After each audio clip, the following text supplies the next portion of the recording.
Hello again, everyone. It's great to be with you. This is the fifth Sunday of Easter season, and we are rapidly approaching Pentecost. Today's gospel is from the 15th chapter of John. Jesus said, "I am the true vine, and my Father is the vine grower. He removes every branch in me that bears no fruit. Every branch that bears fruit, he prunes to make it bear more fruit. You have already been cleansed by the words that I have spoken to you. Abide in me as I abide in you. Just as the branch cannot bear fruit by itself unless it abides in the vine, neither can you unless you abide in me. I am the vine, you are the branches. Those who abide in me and I in them bear much fruit, because apart from me you can do nothing. Whoever does not abide in me is thrown away like a branch and withers. Such branches are gathered, thrown into the fire, and burned. If you abide in me, and my word abides in you, ask for whatever you wish, and it will be done for you. My Father is glorified by this, that you bear much fruit and become my disciples." The Gospel of the Lord. Praise to you, O Christ. Now, you might want to get a piece of paper and a pencil for this, but that's up to you. You make good mental notes. Think about the things you do in your day-to-day life that just leave you exhausted. Now, when I say exhausted, I'm talking about the things that leave you emotionally drained and physically worn out. These are not the things that sleeping in, taking a day off, or going on vacation are going to magically get fixed. It's about more than just being tired. The constant physical and emotional striving depletes and empties our spirit. You feel your soul drying out even as your tears get closer and closer to overflowing. You do what you've got to do, but it's not really what you want to do. You give your time and your effort, but not your heart. What are those things for you? What's number one on that list? What's number two? Let's not even go to number three. Two is more than enough. I suspect you understand what I'm asking about. Now, think about those day-to-day things that you do that seem effortless. They just flow. You're in the zone. They are things in which you totally immerse yourself. You bring your A game, all that you are and all that you have. You give it your all, and you wouldn't have it any other way. You feel light as a feather, feel full and complete. You look at the clock and wonder where the time went. You don't want to stop, and when you do, you can't wait until you can start again. This is about wholeheartedness, and it is the fix, the antidote for exhaustion. What are those things for you? What's number one on your list? What's number 2, 3, 4? You can't have too many of these. So, what's the difference between the things on your two lists? One takes all that you have and you feel exhausted, but the other, we give all that we have and we wind up feeling invigorated. One feels like you're crashing, the other feels like we're soaring. One leaves us feeling wrung out and thankful the day is finally over, while the other leaves us feeling what my dad used to call a good tired and thankful for the day. What's that about?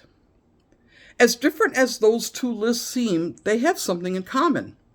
You and me. We are the common denominator in those two lists. So what if these two lists are two ways of living? What if these two ways of living are two branches in each of our lives?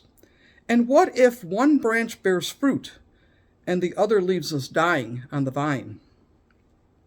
As I look at the two lists in my life, and maybe this is true for your life too, I find my first list is about productivity.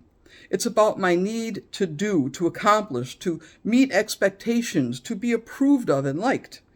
It's about my determination, my work, my effort, my will. It's also about my ego, measuring my worth and keeping score. I've measured productivity with awards, merit badges, trophies, grades, degrees, income, promotions, and titles, and 1,000 other ways. They filled the shelves of my life, but emptied my heart. The second list, however, is about my fruitfulness. It's about a way of being that gives my life meaning. It's knowing my worth apart from my usefulness. It's seeing the abundance of life as a quality, not a quantity. It's having values rather than measuring values. It's discovering and following one's purpose regardless of anyone else's approval, recognition, or reward. It's being comfortable in your own skin. It's knowing that you belong and have a place. It's being connected to and abiding in something greater than ourselves.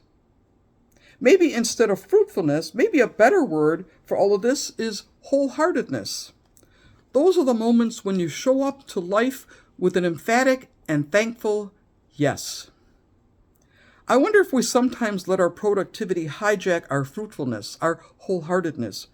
We get the job done and we pay our way, but at what cost? What have you lost in your life today by living from a place of productivity rather than wholeheartedness? I'm not suggesting we shouldn't be productive. Some things just need to get done. But what if true productivity arises from wholeheartedness and not in opposition to it? What if wholeheartedness and not productivity was our default mode? I think we all want to live fruitful and wholehearted lives.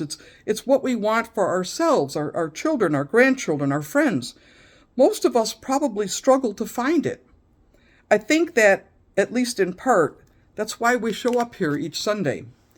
It's why we follow Jesus. We see in him what we want for ourselves, wholeheartedness. And if we're being honest, Jesus wasn't overly successful, productive, or accomplished. He didn't actually have a job. He depended on benefactors to pay his way. There isn't much he could put on a resume. Born in Bethlehem, a runaway at 12, baptized at 30, a wandering rabbi for 3 years, dead at 33, resurrected 3 days later. What did he really do on a daily basis? For 3 years, he showed up. He was present. He listened. He loved. He connected with people. He prayed. He was faithful and obedient. He told stories about life and finding meaning. He offered mercy and forgiveness. He shared meals. He was compassionate. He touched the hurting and broken places in people's lives. He had a vision for a new life and a different way of being in the world. He offered hope. He pointed to a life beyond his own. He helped people connect with themselves, one another, and with God. He didn't do all that much, but he made a huge difference. In short, he was more fruitful than productive. That's how I want to live, don't you? I want to live a life that matters. I want to live my life, and I want my life to have meaning. I want to give myself to what is worthwhile and make a difference. I want to give priority to people and relationships, be deeply connected. I want to blossom and grow. I want to be fruitful and multiply. Sound good? Yes, it does. But here's the hard part about that kind of life. It comes only by removing the branches in our life that do not bear fruit and pruning those that do. Either way, we're going to be cut. And I wonder, what does that mean to you today? Look at your 2 lists again. What would it take to move more of your life to the second list, to move just one aspect of your life from productivity to wholeheartedness? What in your life today needs to be removed, cut away, released, let go of? And what needs to be pruned, tended, nurtured, and cared for? What steps do you need to take to be truly fruitful? Food for thought.